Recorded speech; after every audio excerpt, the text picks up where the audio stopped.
like benefit fraud. The government's own statistics is 0.7%. When did you first become 0.7%. It costs 1.2 billion pounds a year, and you go, "Oh, it's 2 billion. That's quite a lot." But the thing is, the DWP loses twice that in administrative error each year. So it's actually losing twice the amount of administrative error that it is on benefit fraud. 16 billion unclaimed. Yeah. 16 billion unclaimed. Then you get these are from their own statistics. I mean, what about the HMRC one? 120 billion. And you're like, what? Sorry, what? And you're not chasing this? And you find out from these citizen journalists that are doing an upstanding job, and then you've got a question. But what cracks me up is, have you ever seen a minister sitting on Newsnight saying, "We are launching a war on administrative error"?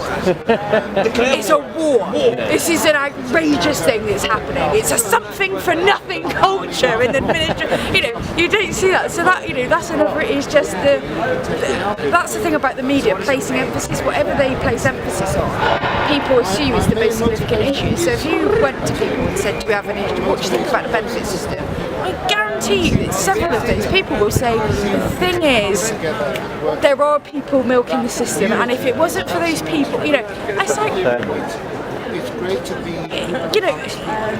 And that would be, they'd probably mention that before tax evasion, they definitely mention it before administrative error.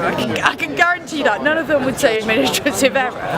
So, the whole distortion, because of the media, they distort, if you imagine, it's almost like a hall of mirrors. You walk into a hall of mirrors, you know what you look like.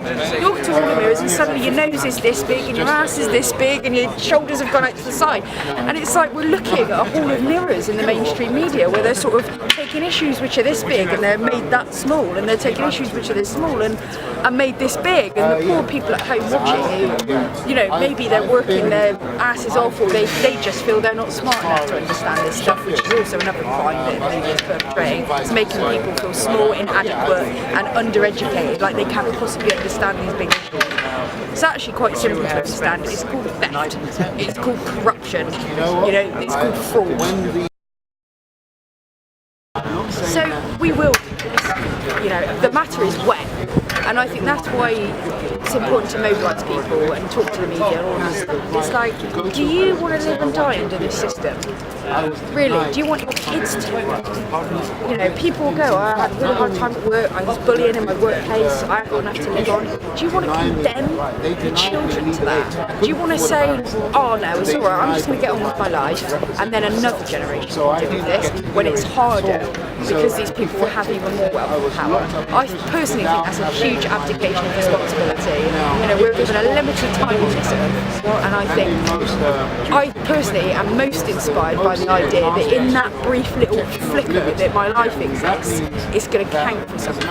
And that's loving my family, loving my friends, being the best citizen that I can. I'm feeling like when I finally shuffle off the mortal coil, on balance, my life was leaning towards making the world a better place. And I think that's what we can all do. How inspiring is that? It's a lot more inspiring. I'll just put it through and I'll be at the effect of everything in the world until I die. So I know that's the message we need to get to people, and I think that passion, that kind of commitment, when you're really enthused and inspired, is what gets people on picket lines, is what gets people out and protesting, when actually all of us could be somewhere else today.